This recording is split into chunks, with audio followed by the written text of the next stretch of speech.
Olá, pessoal! Olá, ouvintes! Eu sou Edilane Tanuri, fonoaudióloga, com mais de 26 anos de atuação. Estamos aqui no nosso Tratas para conversar hoje com a Ana Paula Duca, que vem contar a história e todos os desafios que ela vem passando aí, contando do doutorado, contando também da parte da faculdade que ela atua hoje em dia. Tudo bem, Ana? Tudo certo contigo? Tudo certo, boa tarde a todos. É um prazer, uma honra e agradeço muito o convite de poder estar aqui compartilhando essas experiências ao longo dessa trajetória na fonoaudiologia. Muito obrigada. Eu que agradeço. Nós é que agradecemos, né? A Ana abriu aí um cantinho da agenda dela, uma brechinha para estar aqui conversando com a gente e contando a história. E já vamos voltar lá para trás, né, Ana? Tu já começa me contando por que fonoaudiologia. O que aconteceu para você encontrar essa profissão que hoje até que é muito falada, mas há 20 e tantos, quase 30 anos atrás, não era tão falada assim, né? Como é que você descobriu a fono? Exatamente. Eu também, como você, me formei em 1998, então já faz um bom tempo. Sim. E a fonoaudiologia, ela chegou na minha vida porque minha cunhada, que é casada com o meu irmão mais velho, ela se inscreveu no vestibular, que por coincidência era na cidade que eu morava, no interior de São Paulo, uma cidade que se chama Marília.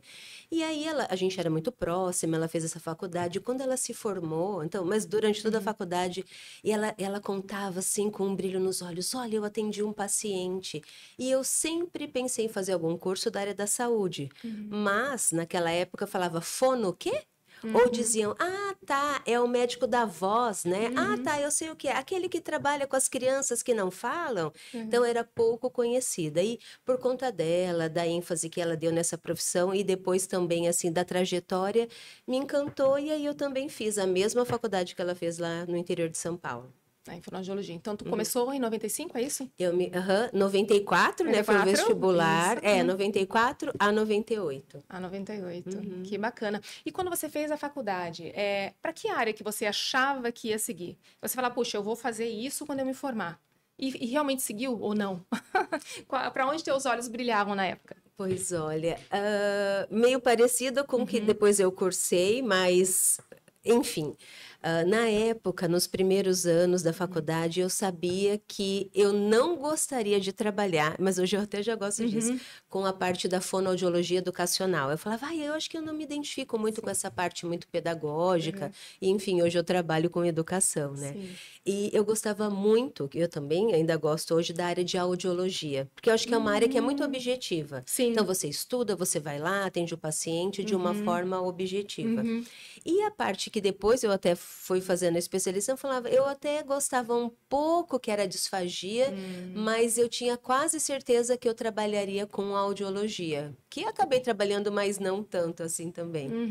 Eu, quando me formei também, eu fui para a área, eu acabei indo mesmo para a área de audiologia, justamente por ser mais objetivo, né? Então, acho que quando a gente se forma, tinha bastante ali vaga naquela área de audiologia ocupacional. Então, foi onde Sim. surgiu a vaga para eu começar e eu não tinha experiência, e ali já me abraçaram no começo, eu precisava já fazer uma renda urgente. Bem isso, bem isso. Então, ali a gente já começou a trabalhar, e eu trabalhei por bastante tempo na audiologia ocupacional, bastante tempo mesmo. Claro, depois eu fui agregando outras áreas que eu gostava, de repente, um pouco mais, e foi abrindo outros caminhos.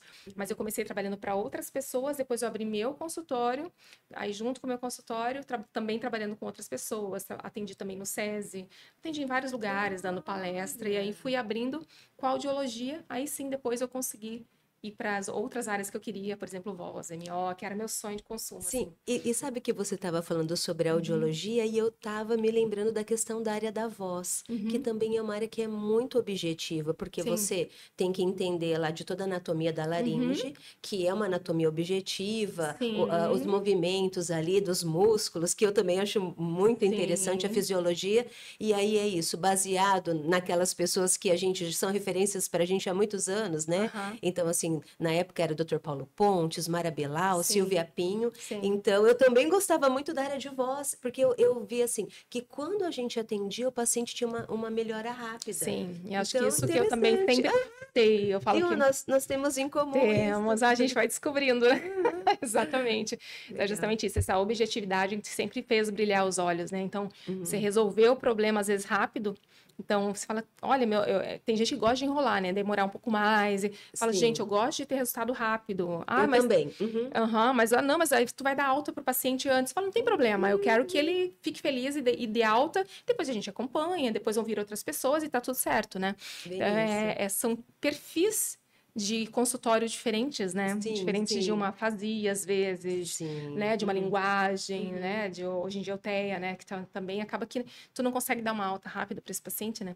Tu acaba ficando por anos, anos. É, bem isso, E isso, para concordo quem com é você. objetivo, acaba frustrando um pouquinho, né? Porque tu Uhum. acaba demorando um pouco mais para ter algum tipo de resposta, né? Uhum. Mas são perfis diferentes, é Sim, isso sim, mesmo. sim, sim. É isso aí. E me conta um pouquinho sobre, tu foi para mestrado, para doutorado, em que áreas especificamente você foi buscar mestrado, doutorado, e me diz uma coisa, como é que foi? Tá? Quais são os desafios? Como é que fez para você ingressar? Foi fácil? Foi simples? Foi tudo tranquilo? Foi sendo isso foi Uhum. acontecendo de uma forma progressiva. Sim, Como você sabe, né? Eu acho que isso é muito importante também falar para as novas sim, gerações, pelo menos, né, para a gente nada vem fácil, né? sim. Isso não caiu. Então, assim, a gente vai construindo e às vezes também vão aparecendo as oportunidades que a gente pode ou não aproveitar. Então, Exato. também isso. Mas então, voltando lá em Uhum, 98, era isso. Estou me formando. E uhum, agora? O que que eu vou uhum. fazer? Sim. Eu tinha a possibilidade de talvez atuar no Uhum, consultório que era da minha cunhada, porque sim. quando eu me formei, minha cunhada e meu irmão estavam se mudando de cidade. Ela Uhum. disse: "Você quer atender os meus pacientes? Tipo, eu te dou meu consultório." Ó. Uhum. Aí na época eu pensei, nossa, eu acho que não. Eu não me sentia apta, Pronta. preparada, pronta. Eu Uhum. falei assim, não estou pronta para isso. E eu acho que eu preciso estudar mais. E Sim. foi aí que veio a minha primeira pós-graduação, mas que eu prestei a Uhum. residência multiprofissional. Sim. Aí eu prestei na área de audiologia Uhum. e prestei numa área que era na área hospitalar, mas Uhum. chamava, né, uma residência multiprofissional hospitalar. E como eu decidi por uma e por outra? Na Sim. da audiologia, eu teria Uhum. que pagar. E na multiprofissional eu Hum. ganhava um salário. Então, na época, como eu Sim. não poderia pagar, eu falei, então vamos onde eu me Onde dá. remunero, né? Uhum. E Uhum. aí que foi, que aí começou a minha grande paixão, que eu falo que dentro da fonoaudiologia, que eu Uhum. não sabia Uhum. que era essa paixão na faculdade, quando eu entrei pela primeira vez numa UTI neonatal para atender os bebês dentro de um hospital. Uhum. Porque era uma residência que era multi, então, Uhum. multi mesmo. Então, era uma residência em todas as áreas da fono, todas. Nós tínhamos um ambulatório Uhum. que a gente atendia voz, Uhum. a pacientes neurológicos, crianças, Uhum. né? E o hospital que tinha as áreas específicas, Uhum. que era uma área de audiologia, mas também é, né, ambulatório. Uhum. E aí no hospital tinha os UTIs, adulto, leito, mas na parte da afasia e disfagia, e a Sim. parte infantil da UTI neonatal. Sim. E ali, nossa, eu amei. Quando eu cheguei, eu falei, é É isso isso que eu quero. dentro. Me encontrei dentro Aham, da é isso que eu quero. fonoaudiologia. Uhum. Isso foi no ano de 99 e 2000. Até que foi rápido para você Não, descobrir mas é ali. que assim, eu Aham. me lembro exatamente. Então, assim, Tá. talvez falar qual foi o seu momento mais marcante da fono, eu me lembro. Quando eu Uhum. entrei naquele ambiente que eu nunca tinha entrado, eu falei, gente, mas eu posso atender e ajudar esses pequenos Uhum. como? Como é que é? E aí eu fui aprendendo. Na Sim. residência, o que é muito legal é que Uhum. você, né, é um profissional, então você tem já, Sim. né, você já tem a formação, mas você tem então um supervisor, você tem um Uhum. profissional que te acompanha. Sim. E aí foi assim, eu fiquei esse um ano todo e no segundo ano eu fui convidada a continuar. Como, né, Sim. eu, né, assim, acho que me dei bem, eu fui convidada a continuar. Uhum. Então eu fiquei 2 anos nesse hospital. E aí no segundo ano teve um concurso para um hospital lá no interior de Sim. São Paulo, tudo isso que era o hospital da USP, que era também para ser fonoaudióloga nessa área infantil. Sim. Eu prestei esse concurso e passei. Ai, que E bacana. aí, Uhum. quando eu fui trabalhar nesse hospital, que aí eu cheguei lá, todas as pessoas que trabalhavam nesse hospital da USP, eles faziam pós-graduação, né? Então, em termos de Sim. mestrado, doutorado, como é que é isso? E aí que eu ingressei, então, no mestrado, mas porque na época, então, há Uhum. 20 anos atrás, se discute o que ainda se discute hoje, que é a Uhum. questão da recusa alimentar em crianças. Por que que as crianças têm recusa alimentar? E lá, no meu mestrado, eu estudei o Uhum. impacto do refluxo nas crianças com desordem alimentar. Aí a gente Uhum. fez, né, aqueles exames que ainda são usados hoje, videofluoroscopia, e Uhum. comparou. Então foi assim que eu fiz. Foi um gastro na época que me orientou. Uhum. Mas aí eu fiz o mestrado e, óbvio, eu queria fazer o doutorado, mas eu casei nesse ano. Aham, E aí foi toda a minha mudança de lá de São Paulo, eu me mudei aqui para Joinville. E aí, sim. então, isso, né, faz quase 20 anos. E depois de 20 anos que eu fui retomar, então, meu doutorado agora, há 4 anos Há atrás, né? 4 Acabei anos. meu doutorado agora, então, em dezembro. Sim, tá fresquinho Tá ainda. fresquinho, Tá aham. fresquinho. E me conta um pouquinho agora, tu entrou ali na parte justamente infantil, Uhum, a parte dos bebês, né, a alimentação, a parte do refluxo. uhum, Você descobriu muitas coisas e a partir disso, como que a gente, agora vamos explicar para as pessoas lá em casa, porque nem todo mundo uhum. é fono e nem todo mundo realmente conhece o que que a gente pode ajudar. Tá, mas o que que a fono vai ajudar? Não é o médico que ajuda, não é o enfermeiro que ajuda. Ah, No que a certo. gente ajuda tanto no hospital quanto em casa? Quais são as orientações que de repente a gente pode, simples, né? Claro que a gente sabe Uhum. que precisa de avaliação, acompanhamento, mas aquelas orientações mais simples, mãe, ali tu liga o pisca-alerta, ali não tá legal, aqui não tá normal. O que que a gente poderia estar falando, assim, dentro da tua experiência nessa parte hospitalar, com a alimentação, nesse início de vida ali, né, dos Uhum. bebês? Bom, acho que a primeira grande questão, né, que hoje a gente já sabe muito sobre isso, é que o aleitamento materno, então o leite materno, ele é o mais Uhum. importante, né, para os bebês.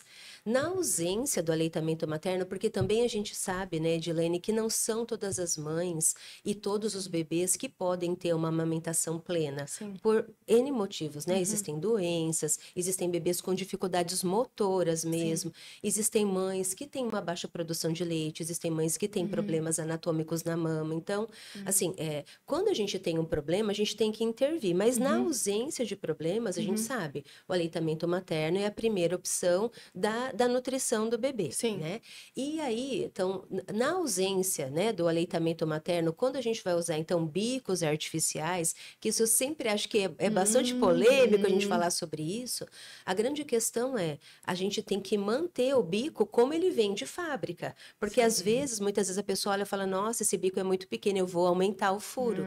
E às Uhum. vezes esse fluxo de leite vai cair mais na boca desse bebê que vai levar o engasgo. Mas não é que o bebê engasga porque ele tem uma dificuldade, é Uhum. porque aquele furo foi, então, Mal orientado. mal utilizado. Então, a primeira orientação, se for usar algum tipo, né, se Uhum. não for o aleitamento materno, usar a mamadeira, não aumente o furo que vem, né, de Uhum. fábrica.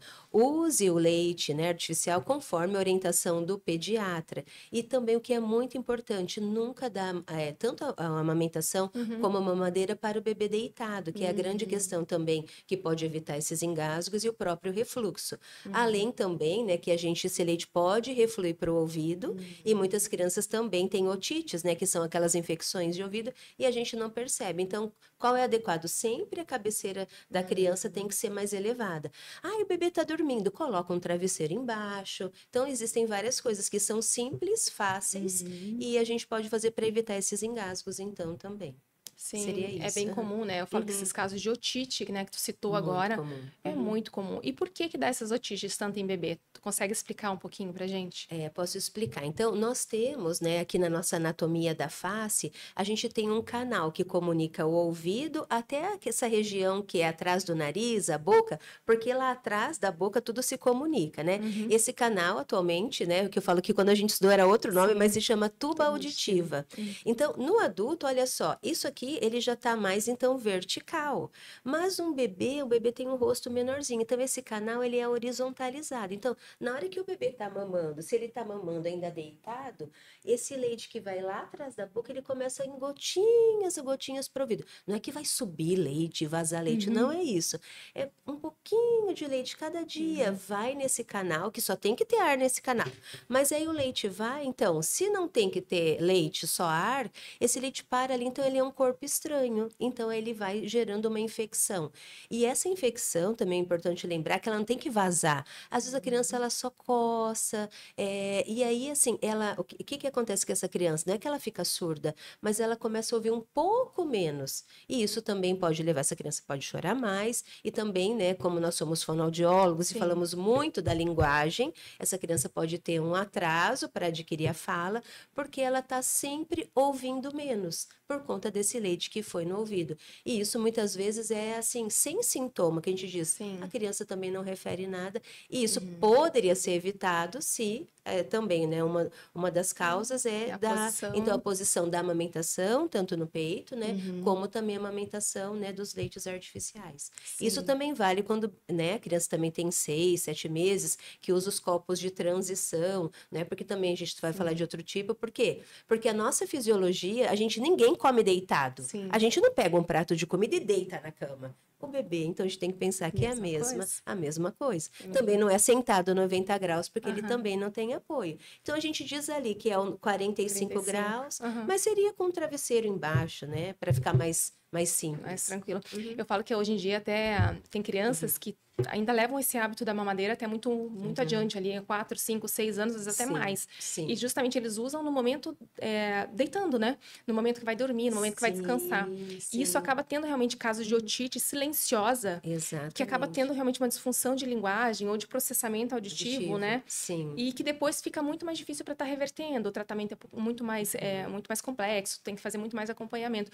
Então, eu falo que é bem comum, justamente, às vezes a mãe vem, nossa, meu filho está com dificuldade e tal. Mãe, já levou no otorrino? Já fez algum exame? Não. E às vezes tu manda lá, você leva, levou no otorrino e vem, puxa, ele tinha mesmo, tava com otite. Ou às vezes tem até um tímpano perfuradinho, que daí acabava vazando, né? E não Sim. perceberam, né? Porque não teve dor, né? Porque vazou. Então isso é bem comum. É bem comum Ah, mesmo. Eu pego crianças grandes ainda com olha esse que hábito interessante. e é uma coisa bem simples e que realmente pode modificar bastante, né? Muito, modifica A muito. qualidade de vida da criança ali, né? E igual você está dizendo, e geralmente essa questão da amamentação e Uhum. também da alimentação é sempre ligada a essa questão do conforto. Então, eu vou dormir, ai, meu Sim. mamazinho.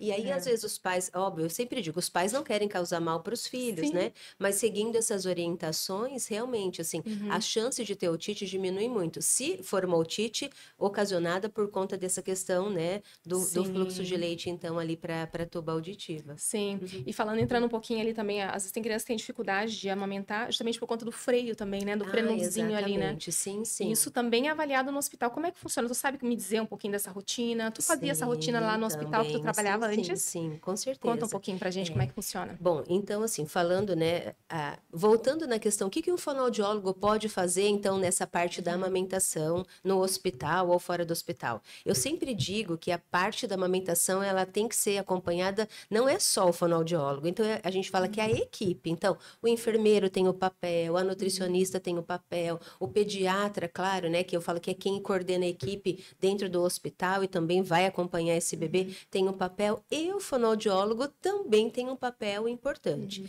Então, a parte do fonoaudiólogo nessa questão da amamentação é, em primeiro lugar, olhar como é que tá esses movimentos do lábio, se o bebê Uhum. consegue fazer uma boa pega. Ah, mas a enfermeira também faz isso. Sim, o enfermeiro também é capaz, mas avaliar o movimento da língua, avaliar essa estrutura do Uhum. funcionamento da língua, também, claro, o pediatra pode fazer isso, mas o fonoaudiólogo, né? Então, ele é o profissional que é habilitado e recomendado nessa avaliação, que a gente Uhum. chama frênulo, mas é esse freio, né? Embaixo da Uhum. língua. E isso é bastante comum também às crianças que podem nascer com esse freio curto. E isso pode ter um impacto, né? Não é que todas as crianças que têm o freio, né? O frênulo curto, que vão ter problema na amamentação, mas uma grande porcentagem sim vai ter.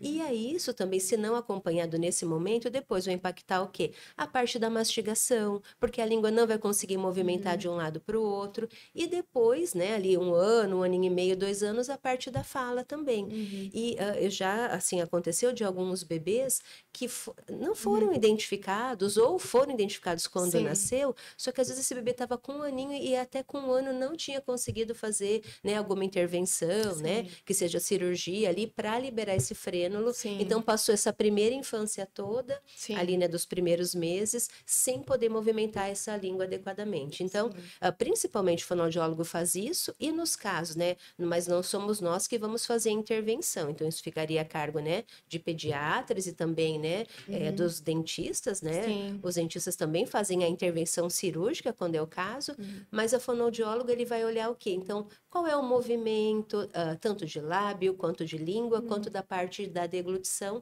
e se essa criança consegue, o que é muito importante, coordenar sugo, engulo e respiro. Então, que é a sucção, deglutição, respiração, que o fonoaudiólogo faz, então, todo esse apoio, além da orientação aos pais, de todo, assim, né, de pega, de postura, e também dessa questão auditiva, nesse primeiro ano de vida também. Então, o teste da orelhinha, que também é bastante importante, somos nós, os fonoaudiólogos, que fazemos na maternidade também. Sim, e o teste da linguinha, que é esse que a gente está falando ali, para ver se esse freiozinho realmente está curto ou não está, né? Exatamente. E a gente sabe que pode acontecer, de repente, quando é muito pequenininho, pode acontecer de não entender, não pegar aquele movimento, não conseguir enxergar se realmente ele está curtinho ou não, né? Porque é muito pequenininho, então às vezes passa.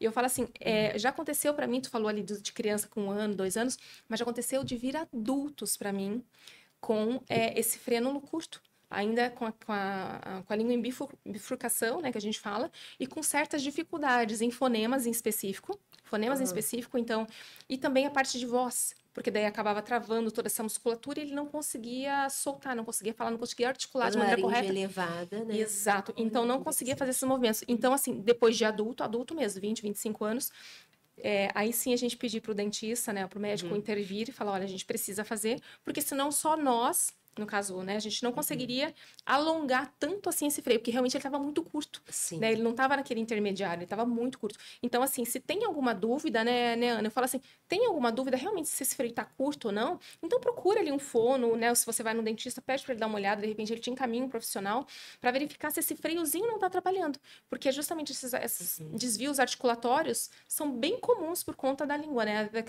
mas aqui, às vezes, eu fazer o R, né, que é um movimento um pouquinho mais complexo, tem que fazer um movimento, né, um pouquinho maior de onda ali, né? Então, às vezes, a criança não consegue, o adulto não consegue, porque realmente não tem como fazer esse movimento, porque tá muito curtinho ali no fundo da boca, tá muito anexado. Então, precisaria fazer para poder movimentar.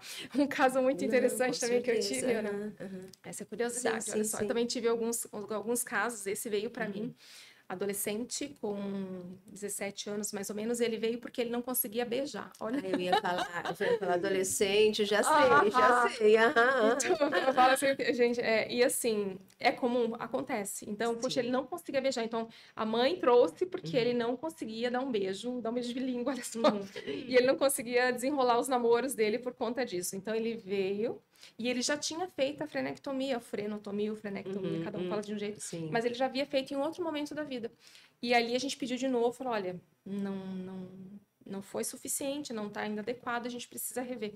Aí foi para um outro profissional especializado nessa área, enfim, e aí fez de novo, e a gente já fez também intervenção logo no pós-imediato, com laser, com algumas manobras e massagens, para não deixar de novo, porque acontece, né? Pode acontecer, ele justamente já não fez nenhum movimento, acho que provavelmente não fez nada, ele falou, não, da outra vez eu não fiz nada. Então ele ficou parado ali quase um mês, tipo, só falando, né, sem forçar, e acaba que essa língua acabou realmente se fixando novamente ali, aquele freio. Então, quer dizer, olha o desgaste que acabou tendo. Então a gente teve ali, não por uma queixa de amamentação, né, porque já é um grandinho, então não passou fome, mas é uma dificuldade por conta dessa parte mesmo, né, então emocional aí, afetiva, então a gente acabou intervindo e agora tá tudo certo, agora eu não sei como é que tá, deve estar beijando bastante. Que é muito interessante também, né? Porque isso faz parte do nosso crescimento e desenvolvimento, então também. Então, pensando nisso, a língua é importante em todas as fases, seja lá para amamentar, depois para falar, e depois até numa vida social ali, né? Para o beijo, mas até assim, para uma fala também adequada. Porque às vezes você fala, ele tá falando, mas ele tá falando com qual qualidade de fala, né? Também, então, dependendo de que posição essa pessoa ocupa, ela vai trabalhar num trabalho que ela tem que se expressar muito bem, e aí tem essa articulação, né, com trejeitos de articulação que a gente diz com problemas. Então, assim, o quanto antes for identificado, isso com uma intervenção muito mais, assim, adequado também para a qualidade de vida dessa pessoa. Sim, muito mais assertivo. Você vê quanta coisa a gente consegue estar intervindo, né? Então, na qualidade de vida, né? Teve algum casinho aí que marcou tua vida? Você fala, gente, ali... Olha, ali meu olho brilhou, ali eu fiquei feliz de ter resolvido, a mãe me agradeceu, a família agradeceu. Teve algum caso mais marcante, assim, na tua vida ou não? Foram todos os momentos? Eu assim, acho que são vários, assim, né? Tanto aqueles casos, eu acho que ao longo dessa trajetória, como, né, nós temos, né, uma trajetória, a gente também tem que deixar claro, assim, que alguns casos não são possíveis a gente ter uma melhora expressiva. Então, assim, pensando lá nos bebês, a grande maioria dos bebês, então, assim, a evolução é muito rápida, a evolução é muito boa, mas alguns bebês, assim, têm doenças que são doenças genéticas, doenças neurológicas, então, muitas vezes a gente consegue dar uma qualidade de vida não tão próximo, assim, da normalidade como a gente queria, né? Mas quando aquela mãe, às vezes, você fala, você faz algumas orientações pontuais, e aí, né, aqueles que dão certo, depois ela diz assim, nossa, Você vê né, que mudou a foi vida. você, aquela orientação que, às vezes, pra gente, enquanto profissional, você fala, nossa, mas isso é meu dia a É dia. tão Mas simples. aquilo fez diferença na vida. Até tô contando isso, até me arrepiei, assim. Sim. Você fala, nossa, às vezes é um detalhe pra gente enquanto profissão, mas aquilo fez diferença na vida, né, daquela mãe, daquela criança. Ela fala assim, olha, aquilo que você me falou, ou me deu mais motivação, ou aquilo que você me falou também me ajudou a olhar diferente, né? Ou a intervenção que você fez ajudou meu filho de uma outra forma, né? O encaminhamento. Então, assim, enfim, são vários casos, né? De bebês são, assim, são muitos casos, porque é a minha maior prática. E agora eu estava lembrando também, assim, que não é o meu público maior, mas são de adultos, né? Alguma época eu atendi, assim, pessoas jovens, né? Hoje também é bastante, talvez um pouco mais comum, mas na faixa de 30, 40 anos, que tiveram um AVC. Mas um AVC porque tinha algum aneurisma, má formação, né, no cérebro e não sabiam. E aí, geralmente, né? Então, assim, nessas pessoas que eu atendi, assim, então elas não tinham nenhum fator de risco a princípio e tiveram um AVC de tronco. E aí, esse AVC geralmente, né, cursa muito com a disfagia, né? Se não leva a pessoa a óbito com disfagia. Então, assim, pessoas, né, bem assim, na vida produtiva, 35 anos, aí se vê, né, hospitalizada, não conseguindo se comunicar, não conseguindo comer. E aí, assim, eu me lembro, então, de uma paciente que eu acompanhei ela desde o hospital, aí ela teve, né, então, uma dificuldade de deglutir, ficou com disfagia, e depois até a retirada da sonda, e ela podendo comer. Então, também assim, para nós, enquanto profissional, é gratificante poder acompanhar, né, um paciente que está lá na UTI, com risco, né, então, assim, de vida, e depois vendo ele, né, assim, voltar, né, talvez não numa vida, assim, 100% como era antes, mas mais habilitado, podendo comer, podendo se comunicar. Então, assim, são alguns casos que são muito gratificantes, assim, né, que eu me lembro como se fosse ontem que eu atendi esses casos. Eu atendi alguns também AVC de tronco. E você falando do teu, aí eu lembrando do meu caso também, que também para mim foi um dos casos mais lindos assim que eu atendi, né? Que também eu atendia, na verdade, o irmão dele para a parte vocal, que é uma pessoa, um cantor. E aí a gente atendia bem, ele evoluiu bem, então uma pessoa que confiava bastante em mim. E o irmão dele, mais jovem, na época também com uns 35 anos, uma pessoa super inteligente, enfim, um jornalista, uma pessoa bem com muitos conhecimentos aí, enfim. E aí, também, AVC de tronco, tava na UTI. Aí ele me ligou, doutor Ed, né? Meu irmão, aconteceu isso, ele tá lá e eu não sei se ele vai sair. Mas se ele sair, eu queria que você visse ele. Aí, ok, eu falei, eu tô aqui para te ajudar. Então, vamos aguardar que ele melhore e a gente torna a conversar, ok? E ele me ligou, ele vai sair amanhã. Eu posso levar ele aí? AVC de tronco. Tá, mas como ele está? Não, a gente dá um jeito de levar ele aí. Falei, ok. E ele levou o irmão na cadeira de rodas, mas o irmão amarrado. Ele não tinha nenhum controle motor, nenhum, de nada. Então ele realmente estava todo solto, então aquele, né, largado realmente, e amarrado na cadeira, e ele segurando aqui, porque não era uma cadeira especial, então ele segurando aqui, segurando, né, o irmão, segurando o pescoço para que ele pudesse ir até o consultório. E eu nem sabia que ele estava dessa maneira, enfim. Mas ele foi. E ali eu comecei a atendê-lo também. Comecei a atendê-lo, falei, puxa, não é o meu perfil, não é o que...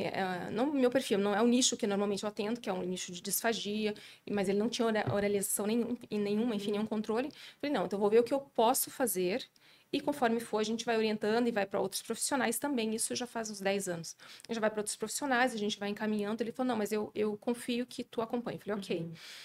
E ali a gente começou com laser terapia. Então, comecei com a sistêmica, começamos com a local e alguma coisa de eletro para a gente tentar, pontual, para tentar ter algum tipo de movimento específico. E foram alguns meses, eu não consigo me lembrar especificamente agora, e ele conseguiu. Aí ele começou depois físio. Ele veio para mim antes de físio, ele veio para mim antes de ir para outros médicos. Ele saiu do hospital, a primeira profissional que veio fui eu, assim, que atendi, sabe? E ele foi conduzindo como se fosse alguém da família. Ó, agora tu procura isso, procura aquilo. Sim. E ele foi procurando. E realmente, aí ele voltou a falar e também voltou a comer. Então, quando ele voltou a comer, ele já estava em alimentos, em pastoso, ele ficou bastante tempo em pastoso, mas ele voltou a comer, sentiu o gosto do alimento que a mãe dele fazia. Então, aquilo foi sabe, foi a alegria da vida. Então, assim, foi um casinho também que eu falo que a gente eu atendi. E aí, depois a gente foi até onde a gente realmente deu conta. E depois, né, passamos para outros profissionais. Mas foi muito bacana. Eu falo assim, que diferença que fez a gente ver de quando saiu a depois tá falando, a tá comendo e, sabe, dando conta daquilo ali. Então, foi muito legal. Então, a gente consegue realmente fazer muita diferença, né? E a família toda, né? Então, não é só do paciente, mas a família. Sim. A partir do momento que ele tá se virando com aquilo, tá dando conta, então a gente fica feliz junto com todo mundo, né? Então, isso... E a gente também está na fase, não nesse caso, que é um paciente adulto, mas de atender as crianças há muitos anos, né? E aí, então, eu atendi a criança, né? Quando, sei lá, tinha 5, 6 anos, e aí agora eu vejo a criança chegando na faculdade onde eu trabalho, eu falo, nossa, mas você já na faculdade? Sim! Oh. E aí, assim, claro, às vezes a criança não lembra de mim, quem lembra, às vezes, é a mãe, se eu encontro, foi a tua primeira fono, né? Porque a pessoa ficou tempo em tratamento, nossa, então também isso é bastante eu também faço uma dessas, falo, gente, como assim, meu atendido, eu não me lembro, mas isso também mudou tanto, assim, né? Mas isso é bacana, isso é muito legal, muito especial. E vamos entrar um pouquinho agora na vida acadêmica. Vamos lá. Vamos lá. Quais os desafios da vida acadêmica? E me diz uma coisa, a grade curricular, o que fazia antes, o que a gente aprendeu há quase 30 anos e agora é a mesma coisa, o que mudou? Né? O que mudou de lá para cá, nessa vida acadêmica? No que os alunos estão aprendendo? Conta um pouquinho para gente.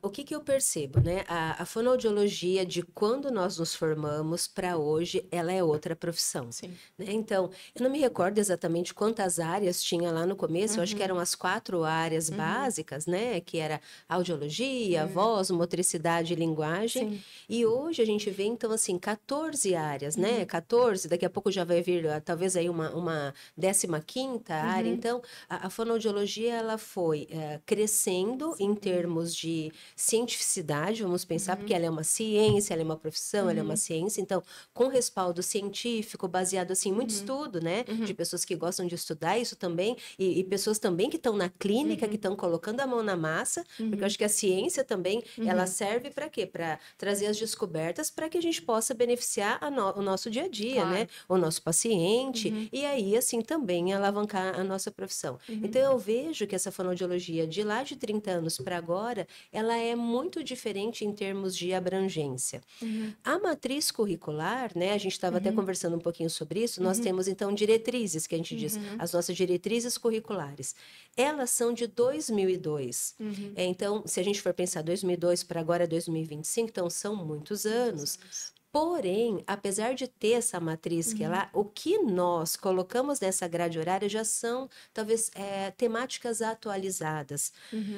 De que ponto de vista? Talvez quando, sei lá, eu desse uma aula de disfagia 10 anos atrás, há 20 anos atrás, então hoje também foram incorporados mais tecnologias que a gente não tinha. Então, quando a gente falava, era muito terapêutica baseada no que a gente ainda faz, que é na nossa mão, né? Que é em movimentos, mas hoje eu vejo que a tecnologia, ela também está aí muito para nos ajudar. Então, em termos também de técnicas, vamos imaginar assim, algumas áreas evoluíram muito, né? Pensando na área da audiologia, dos aparelhos auditivos, do que era lá para hoje, então, assim, um ganho, né? Muito grande. E, então, mas, como eu digo, por mais que as diretrizes são de 2002, nós conseguimos, nessas diretrizes, dar essa atualizada que é muito necessário. E existem disciplinas que a gente chama de disciplinas que são eletivas, que elas não têm um nome específico. Então, dependendo, né, daquele semestre, a gente acha importante, os alunos, eles podem escolher qual disciplina eles vão cursar, que são mais disciplinas das atualidades.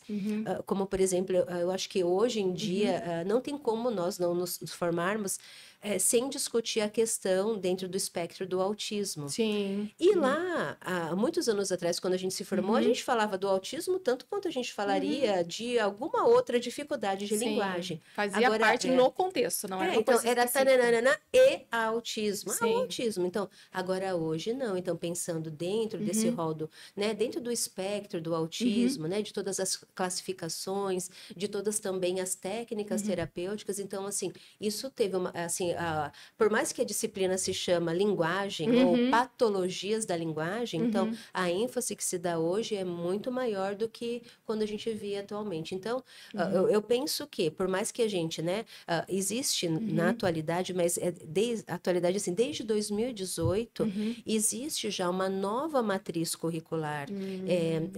Até se pleiteia que o curso de fono seja em 5 anos.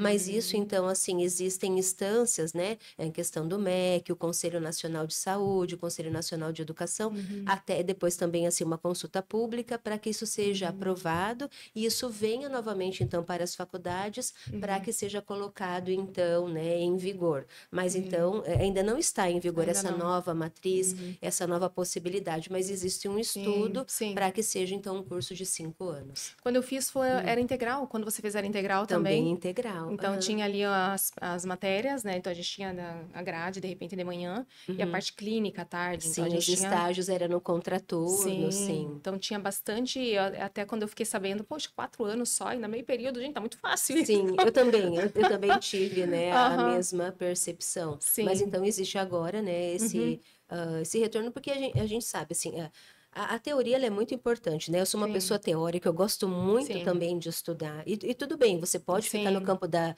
teoria também. Mas para um aluno que quer, então, o mercado de trabalho, que vai atuar, ele necessariamente tem que passar pelos estágios, né? Sim. Então, assim que a gente diz, né, o colocar a mão na massa, Sim. né? Então, atender um paciente real, não só ver simulação, ou não só acompanhar alguém, não. Então, é o teu paciente, ele é a tua responsabilidade. Que isso também é muito importante trabalhar nessas novas gerações, né? Então, essa questão da ética ao lidar com outro ser humano, né? Então, assim, saber aplicar aquelas técnicas que são teóricas, mas de uma forma prática. E a gente vai ver assim, nossa, mas na prática isso aí não é muito assim.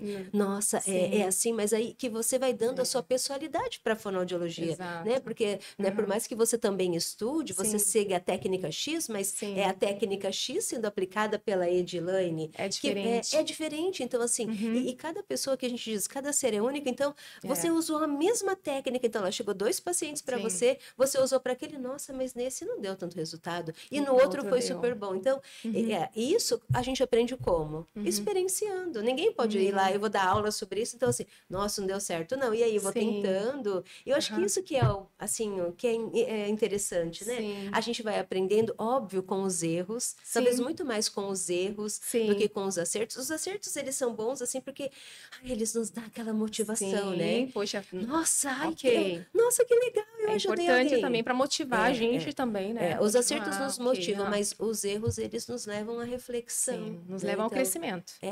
E assim, você reflete, você cresce, você tenta fazer diferente. Então, isso também é bastante importante, né? Nessa questão, tô pensando da vida acadêmica e também na atuação dos alunos. Como eles vão aprender? Fazendo, a gente aprende fazendo, né? Sim, e eu vejo assim que não só em relação mesmo aos pacientes, mas em relação a nós profissionais, às vezes a mesma técnica, que nem tu disse ali, a mesma técnica a gente passa, mas às vezes a linguagem que a Ana passa é diferente da linguagem que eu passo.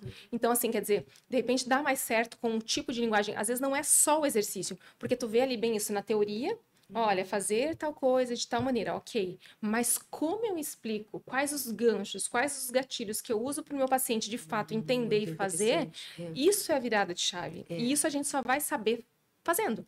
Não tem outro jeito, porque o livro não te ensina como lidar com pessoas, não ensina. com seres humanos. Se ele é mais ativo, se ele é menos ativo, se ele está te enganando, enrolando, se ele é mais prolixo, como aquele ser humano é, isso vai dando, a gente vai tendo essa percepção realmente ao longo da vida. E isso é o que dá totalmente essa virada de chave, essa mudança de resposta em relação, às vezes, ao mesmo exercício. Exatamente. Porque tu olha, às vezes tem alunos, ou enfim, outras pessoas, o que tu faria aqui? Olha, eu faria, de repente, tal técnica, talvez. E às vezes eu vou ver, Tá, mas me fala como é que tu faz. Eu quero saber exatamente como é que você fez. Como é que você orientou teu paciente? Como você orientou? Ah, eu orientei fazer assim, assim, tá? Forte ou fraco? Em pé ou sentado, ou, né, ou sentado. Então, às vezes, pequenas, eu falo assim, que às vezes é Sim, uma nuances que a gente pequena diz, são nuances, né? diferença que você viu no paciente, você consegue mudar totalmente a história do teu tratamento. Totalmente, né? E isso é fazendo, não tem outro jeito. Isso é Concordo com colocando a mão você. na massa, você conversando com o paciente e você vendo o que que tá, mas deu certo, não deu? Por que que não deu? O que que tu tá sentindo? Eu falo que essa semana também eu atendi uma outra pessoa que é aí a Voz, né, que é meu carro-chefe, que também é uma publicitária, vai dar uma palestra em São Paulo, e aí a gente avaliando e fazendo os exercícios, fazendo alongamento, e aí eu, através de um movimento de língua, eu falei, ah, tu tem uma escoliose, né? Eu olhei na língua dela, eu tenho, bem grande. Falei, ah, tá, porque eu vi por conta da língua, tava com, né, com direcionamento pro outro lado e tal. Ela, como é que tu viu isso? Então, quer dizer, dali eu já conseguiria, inclusive, encaminhar ela para fazer, mas ela já sabia que tinha, enfim, mas já poderia encaminhar ela para fazer um tratamento com físio, com orto, alguma coisa nesse sentido. Então, assim, ortopedista, né? Então, assim, o que que a gente. Esse olhar é o que diferencia. Essa maneira de Muito tu importante isso que conversar você com o está dizendo. paciente é o que diferencia esses ganchos. E eu falo assim, hoje em dia as pessoas estão muito distraídas. Eu não sei se é isso que vocês percebem ali, né? Estão muito desatentas, estão com o celular o tempo inteiro e estão com pressa o tempo inteiro. E a gente também faz isso, infelizmente, né? Mas e se deixar realmente, às vezes, uma orientação tua, que é absolutamente importante para aquilo que ela vai fazer em casa, se ela não prestar atenção, também é. Muda completamente. Tu perde totalmente, às vezes, a tua sessão né, de terapia, de orientação, aquilo que ela vai fazer em casa. Então, eu falo que é como a gente orienta e tentar ajudar ao máximo possível. Como é que eu vou fazer? Como é que ela vai fazer em casa? Que horas? É de manhã, à noite? Em que momento? O que que eu posso fazer para ajudar? Então, a gente também, como fono, a gente tem que usar esses recursos, Sim. porque isso faz diferença na vida da pessoa. É só escrever num papel. Como é que é seu hábito antes ou depois? E muito interessante que você falou, então, assim, pelo movimento da língua, você então fez uma análise postural. E é isso que eu sempre enfatizo, né? Pensando agora, né, que a minha maior prática agora é acadêmica, né? Então, sendo professora na docência, também nos estágios, o que eu digo para, né, para os alunos, a gente sempre fala assim que as novas gerações aí dos fonoaudiólogos, que assim, então nós estudamos fonoaudiologia, mas nós atendemos o quê? O paciente como um todo. Sim. Então, não adianta, então, assim, eu tô dando, então, né, tem uma disciplina que se chama motricidade orofacial, Sim, né? sim. Que é a parte, então, aqui de movimentos de cabeça e pescoço. Mas a posição do pé, a posição da coluna, a posição do Sim. pescoço vai influenciar em tudo. Então, eu falo, gente, você não tá atendendo a boca da pessoa, você tá atendendo essa pessoa como um todo. A mesma coisa, aí voltando lá nos bebês, Sim. na mãe desse bebê. Então, assim, você não tá atendendo essa mulher do ponto de vista da produção de leite. Ela é uma mulher, antes de ser mãe, ela tem toda uma bagagem. Então, se você considera, assim, né? Eu acho que isso também é um grande ganho. Se você Sim. considera, primeiro, esse indivíduo como um todo, Sim. e também tenta, né? Às vezes, quando é possível, ajustar a sua orientação para a rotina da pessoa, então, Sim. assim, fortemente você tem chances de ter êxito. Sim. Agora, então, assim, eu só faço assim, a minha técnica é assim, Sim. tem que ser dessa forma. E Hoje pronto. em dia, assim, Não nós funciona. não estamos mais. Eu não sei se alguma vez funcionou isso, mas você então tem que é isso. Então, assim, associado a técnicas, associado a conhecimento, qual é o seu estilo de vida, né? Sim. Qual é o seu jeito? E então, assim, aí você vai adaptar tudo que você vai orientar esse paciente baseado na rotina, na expectativa que ele tem. E aí, só voltando um pouquinho mais do que você disse, além do que orientar diferente, tem a ver com o que o paciente entendeu. Exatamente. Porque às vezes ele não entendeu. A gente está falando do paciente, mas também é o aluno, Sim. às vezes é o acompanhante, e aí às vezes a gente dá até risada, assim, porque às vezes são umas mudanças, mas não era assim, nossa, eu fiz errado então, Sim. o tempo todo. Então, por isso que você disse, né, esse feedback, tá, então, mas me explica como você entendeu. Sim. Tá, mas como é isso? Isso é muito importante, né? Também. Sim, é real. Então, porque você fala, gente, eu não falei isso, falou. Não, eu não falei isso. Sim. Eu falei de uma outra forma, mas enfim, talvez eu não fique claro o suficiente também. Né? Sim, a linguagem, né? Tem que adequar a linguagem. Eu falo assim, e hoje em dia, eu falo assim, as pessoas chegam no consultório com a gente, né, para conversar com a gente e já vem cheia de informações, às vezes muito erradas e muito soltas, porque na internet realmente tem muita informação. Eu vi no artigo, Aham. aonde esse artigo?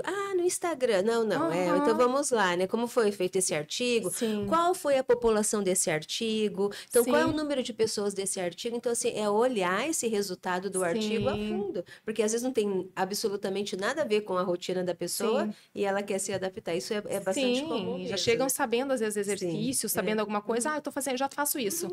E realmente, às vezes faz tudo errado, às vezes não tem nada a ver Eu com. vi no YouTube, no tutorial, no YouTube. Uhum, e não Isso tem, é. e não tem nada a ver, né? Então, Sim, às vezes, em vez de melhorar um problema, tu tá causando um problema muito exatamente, maior. exatamente. Então, é com isso que a gente está lidando, porque às vezes vem informação pronta e tem pacientes que vêm para te confrontar com essa informação, mas eu vi, eu sei que é assim. E às vezes a gente tem que ter muito jogo de cintura Muito jogo de para cintura. conversar. Olha, Sim, mas sim. são casos assim, é de uma outra maneira, né? Então a gente tem que saber como acolher, saber como conversar com cada um. Acho que esse é um desafio. Exatamente, exatamente, concordo com você. Né? E isso não tem, eu falo assim, isso não tem na grade curricular. Não Como tem. lidar com os diferentes tipos de pessoas, temperamentos, atitudes, como é que é a família, como é que é em casa, o que que isso influencia. Isso a gente vai pegando jeito com o tempo, É. vivendo, fazendo, estudando, lendo, né? E é isso que vai fazendo. Trocando ideia com outros profissionais, porque, olha, a gente está aqui, então, à tarde, no bate-papo, e eu já Sim, aprendi tanta coisa, eu falo, então, sair dessa questão de é, você e você mesmo, né? sim, Então, o que é muito importante para a gente, enquanto profissional, vários cursos de outras áreas, sim, né? Então, não só, eu vou nos cursos de fono, ótimo, uhum, isso é louvável, mas nas nossas áreas afins, sim, atende paciente, né? Então, de outras sim, áreas, trocar informação com o sim, profissional, eu gosto, eu não falo que eu não gosto de atender ali fechada no consultório, eu gosto de trocar ideia, eu gosto de sim, conversar com os outros, porque quem vai sempre ser beneficiado é o paciente e a sim, gente vai aprender sempre muito, assim, né? Do outro, sim. da profissão do outro também. Não, sempre tem áreas ali que podem Uhum, realmente somar com a gente, com né? certeza. Inclusive, eu estou indo para um congresso, estava conversando ali contigo, né? Congresso Uhum. Internacional de Odontologia, olha só. Então, em São Paulo, a gente está indo hoje à noite, eu já vou, então vai até sábado. Então, eles falam, o que que a Fono vai fazer no congresso de odonto? Então, Me assim, vejo lá, me ah, vejo não lá, é? com Então, certeza. porque a gente troca muita informação, então a gente atua paralelamente. Eu não trabalho como dentista, mas a gente tem que saber quando encaminhar, a gente tem que saber quando vem, o que que eu preciso avaliar, qual função de fato que eu preciso trabalhar para ter o máximo de resposta possível. Aquilo que eu falei. Então, eu gosto de ter respostas o mais rápido possível. E a EMO também nos favorece em relação a isso, se a gente tiver um Exatamente. bom laudo, Uhum. boas aparelhagens. Então, em congressos tem aparelhagens, tem softwares diferentes, né? Então, eu também participo de muita coisa aqui de tecnologia, né? Porque a gente tem a plataforma, a startup. Então, a gente troca informações com várias outras áreas para poder estar agregando a como é que eu vou atender melhor esse paciente, como é que ele está entendendo Muito melhor. legal. Quer dizer, então é muito amplo para a gente chegar ali, né? Então, se for ver, é muito parecido, né? Então, fez o doutorado, né? E para que fazer um doutorado? Nessa altura do campeonato, né? Então, por que que tu fez esse... eu vou perguntar, então, por que que tu fez esse doutorado? Por que que eu fiz doutorado? No dia que terminou o doutorado, bom, então, em Aham, primeiro lugar, pensando do ponto de vista profissional, aham, estando na faculdade, né, então, trabalhando como professora, é importante também que a gente continue, né, também, assim, se especializando e aprendendo. E essa titulação, né, uhum, para a área acadêmica, o doutorado é muito importante, uhum, até também, assim, para que eu consiga ser uma professora melhor para os alunos do claro. ponto de vista científico, né? No Uhum, doutorado, mais do que no mestrado, a gente aprende muito sobre a parte estatística, uhum, como funcionam assim os tipos de pesquisa, uhum, métodos, né? Métodos de pesquisa, além de também pesquisar, né, a área, uhum, né, de interesse. A minha área de interesse também foi na disfagia, na uhum, parte infantil. E por que que eu fiz, então, esse doutorado? Né? Como eu já respondi, primeiro porque eu estava na faculdade, eu acho que é sim, bastante importante esse título. Segundo, porque eu gosto muito de estudar. E terceiro, porque esse era um sonho que ficou lá no passado, quando eu me mudei sim, para Joinville. Então, eu até lembrei no dia, eu falei é. assim, tem uma música que tem uma parte que fala assim, e os sonhos não envelhecem. Então, é que a gente tem que ir Sim, atrás, né, dos nossos sonhos. E esse era um sim, sonho que, assim, eu falava, alguma vez na vida, até me sim, emociono de falar, assim, sobre isso. uhum, E legal. aí eu falei assim, mas que área eu vou estudar, já que eu estou na área mais acadêmica do sim. que em atendimento, mas pela faculdade eu também atuo em alguns estágios, então o que eu estudei compreendeu, então, assim, uma pesquisa foi feita com também prematuros, é um programa daqui de Joinville, Sim. que é vinculado à prefeitura, que se chama Programa Bebê Precioso. Ele tem uma pediatra, que é a doutora Fátima Muxa, que é a coordenadora desse programa, e junto também uma fisioterapeuta que atua junto com ela, que se chama Luziane Blume. Sim. Então, elas já estão, né? Agora o programa ele começou, então, em 2009, Olha né? só. Então, assim, 2009, e ele foi crescendo, então ele já atendeu, assim, né, mais de 1.500 crianças de Joinville, bebês, não só prematuros, são bebês que vieram de UTI neonatal. Então, a gente pegou os dados de todos esses anos e viu quem eram esses bebês, de onde eles vinham, quais foram as principais doenças. Então, essa foi uma primeira pesquisa que a gente fez. E a gente sabe, aí voltando lá na minha atuação hospitalar, que os bebês prematuros, eles podem ter problemas para deglutir. Sim. Então, uma segunda pesquisa dentro do doutorado foi, então, entender assim, as crianças que têm distúrbio de deglutição, que é essa disfagia, quem são essas crianças? Então, nós vimos, né, que as principais prevalências da disfagia, então, né, pode acontecer nas crianças que têm problemas neurológicos, pode acontecer nos prematuros, pode acontecer principalmente também nos bebês que têm problemas cardíacos, né, nos cardiopatias, nos bebês com síndrome de Down. Então, e outras gamas também de doenças dentro dessa área. Então, a gente estudou os bebês de Joinville, os bebês com disfagia e depois a gente sabe que esses bebês podem ter pneumonia. Sim. Então, assim, e também serem hospitalizados. Então, a gente também estudou por que essas crianças que tinham pneumonia de aspiração, quem eram essas crianças? Que era esse mesmo grupo também desse rol, né? De bebês com síndrome de Down, com síndromes, né, diversas que cursam com as dificuldades de deglutir, crianças com problemas neurológicos também, dentre outros. Então, também é importante a gente, assim, aprender novas coisas, né? Sim. Por mais que a ciência já tenha aprendido isso, a gente, então, descobriu algumas coisas também que podem ajudar nessas crianças que eu atendo aqui em Joinville, nesse programa do Bebê Precioso. Sim. Então, foi por isso. Ai, tá ótimo. E parabéns, né? Parabéns, porque realmente a gente fala assim que se manter ativa e fazer um doutorado e a gente não desistir, tá crescendo mesmo depois de um certo tempo realmente de trabalho, né? A gente ainda continua achando que tem que aprender as coisas, eu acho maravilhoso, assim. Então, esse é bem o perfil, assim, que eu admiro muito, assim. Parabéns pela iniciativa. Então, assim, onde é que a gente acha a Ana? Alguém acha a Ana aqui em Joinville? Tem uma rede social? Sim. Então, eu tenho, né, no Instagram, não sou tão ativa lá no Instagram, mas meu Instagram, então, é apeduca. E vocês também me acham na Faculdade ELUSC, né? Eu trabalho, então, no curso de fonoaudiologia da Faculdade ELUSC.